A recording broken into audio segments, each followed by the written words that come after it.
ਕੰਮ ਆਖਰੀ ਲਮਹਾਤ ਵਿੱਚ ਜਾਰੀ ਹੈ। ਤਾਂ ਜਨਾਬ ਇਥੋਂ ਗੱਡੀ ਬੰਨੀ ਦਾ ਇੱਕ ਪਰਸਨ ਪਿੰਡੀ ਕਾਬ ਕੈਲੰਡਰ ਤੇ ਇਹਨਾਂ ਨੇ ਅੱਲਾਹ ਤਾਲਾ ਜਾਨ ਬਚਾਈ है। हाँ जनाब तक्की सकने हो कि गड्डियां ने कितने रश है पुल विचों लगनी अंदर औखी होनी नहीं सब जदों एक्सीडेंट जेरे होने तेरा थाने जरा ऐसा तो जी सही है जी। तो ये पीछे गाड़ी जो लगा हुआ है जी ये इस साइड पे आ रहा था। अच्छा ये इस साइड से आ रहा था इस साइड पे केरी दबाया। बिस्मिल्लाहिर्रहमानिर्रहीम अस्सलाम वालेकुम जी। उम्मीद करने तकने ठीक ठाक हो अल्लाह ताला ने हिफ्ज़ व ईमान चो बिल्कुल जनाब अज असा मौजूद हाँ पीर गनोई पुल पर जनाब इत्थे कोई सानिया होया ते अफसोस ही है बड़ा दो ट्रक वो आपस लगे सन तो इत्थे ने जे जनाब कोई रैशियन उन्होंने गलबात कर रहे हैं तो पूछने भी किस तरह ट्रक लगे तो क्या हिसाब है। अस्सलाम वालेकुम जी। क्या नाम साना जनाब जी साहब। अच्छा जिला ये सानिया होया तुम इत्थे सो जी हाँ इतनी नीचे साने रिहाइश है इधर क्या सिचुएशन हुई सी जनाब 8:30 बजे है ना जनाब लगा है। अच्छा नीचे से ऊपर आए थे देखा है लगा ना। अच्छा नहीं प्रॉब्लम दसी क्या वजह हुई है ये दसी रहे के कैरी डबा ही रहा सी है उधर उस ट्रक कहीं मारिया ने। अच्छा जी ते पिछला ट्रक किसा लगा वो उधर आ रहा सी कोई ब्रेक नहीं लगी है लगी है वो खराब होया सी पहले अंकल थे। अच्छा ओ जेरा कई डब्बे वाला इधर आ रहा सी कोटली ले बसो जी ते उस राह नहीं दिता राह नहीं दिता ते उसने जदों ये आया मसला बड़ा अफसोस ही है जनाब। ते बाकी ट्रकां वाले वीडियो दसो जनाब इन्हां की कम शम तो हो ही रहा हुण पटे लासन ते एक कट सन अपना ये सारा जेरा इन्हां मटीरियल जेरा बचे है ते ओ पहुंचासन अपने अड्डे पर हुण। हाँ भी सानी मुकम्मल जरिए ना रिपोर्ट दी जाए इस मामलात नहीं। बाकी जनाब ये वो ट्रक जरा अगे सी तकी सकने उसने मामलात पीछे सारे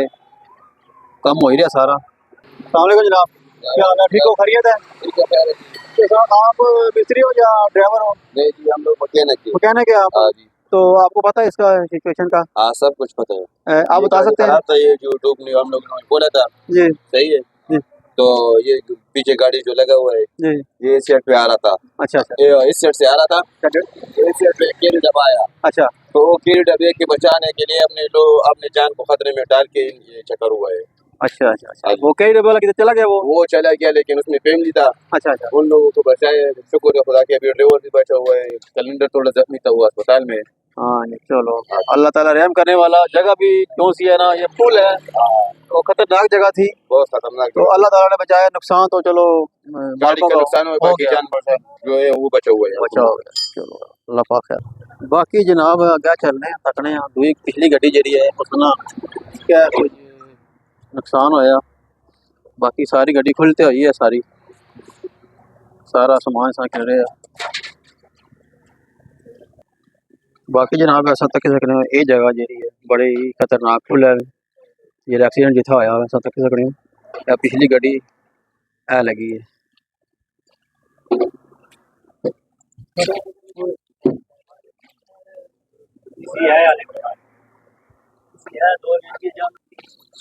जनाब पी गनोई ना पुल है ऐसा तक सकने इस जगह पर सानिया होया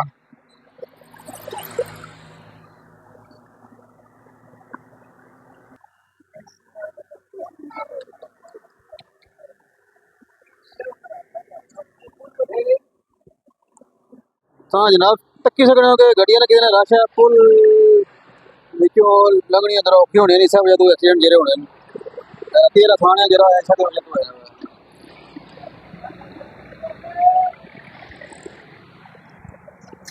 अच्छा जनाब मारे नाल मलक साहब मौजूद हैं इन्हां नाल असां गुफ्तगू कर रहे हैं इन्हां कोल पुछ रहे हैं इन्हां कोल केड़ी मालूमात हैं इन्हां एक्सीडेंट ने बारे विच ते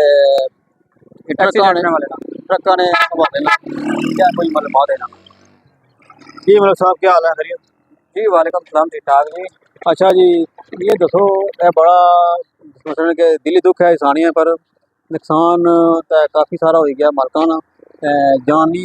दे नुकसान वो अल्लाह शुक्र है कि बचत होगी है तो तुसां बहुत है इसके बारे कोई जी तनवीर भाई तुसां सब तो पहले शुक्रिया अदा करने कि जरा तुसा साढ़ा कोई सवाल किया है कि ये जनाब वाला अपने भाई ने बंगड़ीले तो इन्होंने 5-6 गड्डियां न। अच्छा माशाल्लाह कारोबार इन्होंने ठीक है, तेज रफ्तार नाल चलना पाया। तो होने रहने ने रोड सिस्टम है, एक्सीडेंट होने रहने ने, लेकिन आखने का मतलब है कि गल करता उस तरीके नाल कि जिस टाइम रोड पर पैने न इन्हें कि चाहिए होना कि प्लेटां लभनियां न गड्डियां ने रोड जिला कोई गड्डी ब्लॉक करी होनी है, प्लेटां लभनियां न उन्हें कि चाहिए होना कि प्लेटां लाई होना। मैं कल इतों लिखता गया था ना, इन्हें टायर रखे सन लैन बाहर राती ने सफर च भाजी टायर नहीं नजर इन्हें कियां कि एक तो रात होनी अंधेरा तो मगरू टायर निकाले ते प्लेट होया तो वो चमकी जानी है लाइट नाल के गड्डी वाला पीछे आसरा करी किन्ना बड़ा वाया वैसे गड्डी आसरा करी किन्नी आराम नाल उधर उस साइड दो पासा रखनी चाहिए इन्नी प्लेटां के वो लाइट जिला पैनी है प्लेट चमकी पैनी है बली पैनी है तो इन्हें की ये चीज सेफ्टी इन्हें जरूरी रखनी चाहिए नाल। तो दूआ नंबर है कि जेड़ा नुकसान होना सी वो सामने तुसां हो ही गया नुकसान और जेड़े ड्राइवर सी वो भी बची गया है और सिलेंडर भी बची गया है। दो जड़ियां जाना जानी नुकसान बची गए, माली नुकसान जड़ा उन्होंने वो जड़ा होना सी वो सामने हो ही चुकिया है। ते ये ट्रक क्या खराब सी ते इस ट्रक ने रुकावट नहीं वजह तो जनाब वाला उस ट्रक है कि जनाब वाला इन्हां नाल पिछे फटकार मारना पाया। उन्नी रीजन क्या बनती है इधरों इन्ना पे सी कोटरी साइड तो कैरी डब्बा जाई रहा सी मिरपुर साइड मिरपुर वो जड़ा कैरी डब्बे वाला सी उसी की चाइना सी के पीछे आसरा करे कि पता सी कि अगे बड़ी गड्डी की है कंट्रोल तो बाहर है। तो लेकिन कैरी लेनी गलती बननी तो असा भी मनसा चीज के बेल है वो अपनी साइड थी उसे कोशिश कंट्रोल करना चाहिए गड्डी की बड़ी गड्डी आएगी है तो मैं अपनी गड्डी की खिलाई ना बिल्कुल लेकिन करना चाहिए वो आसरा ही नहीं किया उसने ठोकना ही उसने पीछे तो लेकिन है कि वो गलती उससे नहीं बननी है भावे आहन जी ट्रक वाले गलती है जो कुछ है क्योंकि इस स्पीड सी प्रोवेशना पे असि लोड सी गड्डी लोड होया ना तनवीर भाई तुसा मोटरसाइकिल चलाने हो ना मोटरसाइकिल तुसा 3 सवारियां पालो जिला ढलाई चल सोना तब मोटरसाइकिल ब्रेक जकदम नहीं लगता बिल्कुल तो ये हिसाब सी के ढलाई चलना पे असि ट्रक ते इत्थे ब्रेक नहीं लगी तो उसका फिर उसका फटकार मारना सी तो बाकी कैरी डब्बे वाले कोई पता नहीं कुधर गए न लेकिन इन्हें मिशा छोड़िया या क्या किया इस चीज ने वल्ला आलम नहीं पता तो उन्होंने क्या पता फटकार लगा या क्या होया उन्होंने ये भी कोई पता नहीं कि फिलहाल बाकी तकी सकते जनाब गड्डियां ना राज है हां रुकावट बनती भी है सिर्फ इन दो गड्डियां नहीं बन जाती बिल्कुल दो ठीक है पहले जो गड्डी वो खराब हुई तो और राती एक सी ना एक नहीं वजह तो उसने परेशानी हुई है आज मसलन दो हुई गई ते हाले इना ना काम जारी हो सकदा इना ना टाइम लगी जाए रात पे जाए ना पर इथे ते बाकी मजीद परेशानी है कि सारा पुल नहीं जली है ना मसलन के चढ़ाई घट है ये गल है क्योंकि वाया बहुत खली जानी थी गड्डी लेकिन वो पिछू आई स्पीडा च अपने नाल मलक जी एक और होना जी ना वो पुल जरा है चलो पुराना ही है हां लेकिन उसकी अगर बिल्कुल इसी बंद कराना तो गड्डियां लाई रिपेयर किया जाए अगर रिपेयर किया जाए मकसद हमारा उसकी रिपेयर किया जाए तो वो मसलन के उधरों जिहड़ियां गड्डियां कोटली तो होछनियां वो उधर रार हो जान हां ते जेहड़ी मीरपुर होछना इधरों सीधी निकल जान बिल्कुल रिपेयर करना नहीं ना उस्ताद जी ये करन ते मसले बड़ा बेहतरीन काम हो जाना है हां मैं तो कुछ सराह जे गड्डियां खराब न और रिपेयर होया सेट होया उसको गड्डियां जान बेहतरीन बिल्कुल बिल्कुल। अच्छा जनाब असां अफ्तार तो बाद दोबारा हाजिर होए हैं ते असां सोचा कि जरा एक वर्क करी रेन की कंप्लीट दसी है बाकी अगली गाड़ी जी है ट्रक है नहीं बाहर आई हुई सी ते वो नवा जो ट्रक है इसने ऊपर जनाब रखी है तो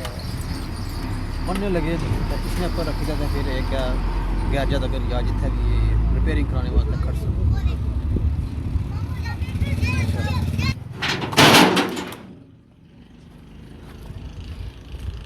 बाकी जनाब चैन लाई रहे तकी सकने में था इसकी बन सन थे इसे नाल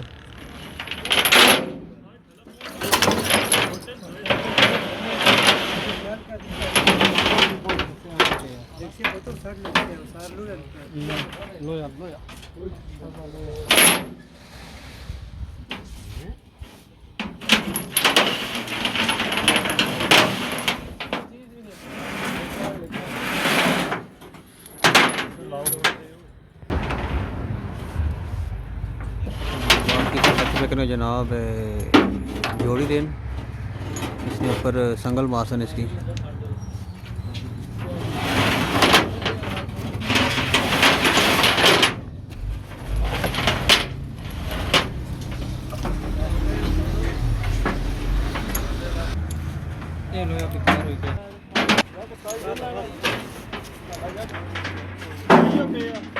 ये जनाब है कैलेंडर है 70 की सकने उसने चेहरे नहीं बाहर फैक्चर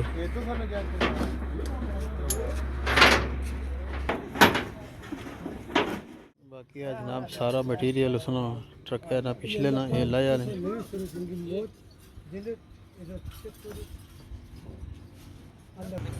है जनाब वो कैलेंडर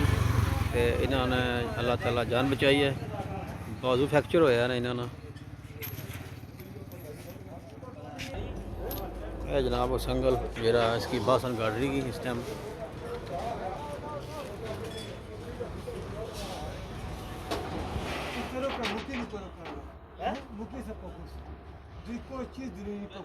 मुकी है बोलो ना मुकी जैसी ग्लास मारी बाहर काट मुकी पास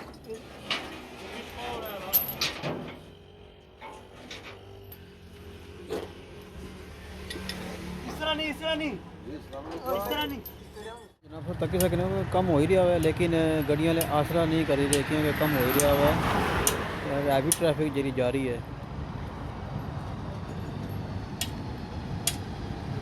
इस ट्रक थोड़ा जहा आसरा किया इधरों भी गड्डियां छड़ियां इधरों रारों भी पारों भी गड्डियां दो पासों अब कम आखिरी लम्हात जारी है तो जनाब इतों गड्डी बनी दे एक परसन पिंडी पिंडी का सफर ही बेशुमार है इतों चकसवारी तो बाजार है इतने नहीं है बन लगी अच्छा जनाब बाकी काम तो इन्होंने जारी है कम नेड़े लगे ये पिंडी खड़सन हो बनी दे ज़ाहिर से कम उसी तो नमाज का टाइम थोड़ा रह गया इंशाल्लाह आज की वीडियो इतने तक इंशाल्लाह फिर नेक्स्ट कुछ मौका लगा था इंशाल्लाह नेक्स्ट वीडियो बनाता मुलाकात होगी इजाज़त अल्लाह हाफिज़।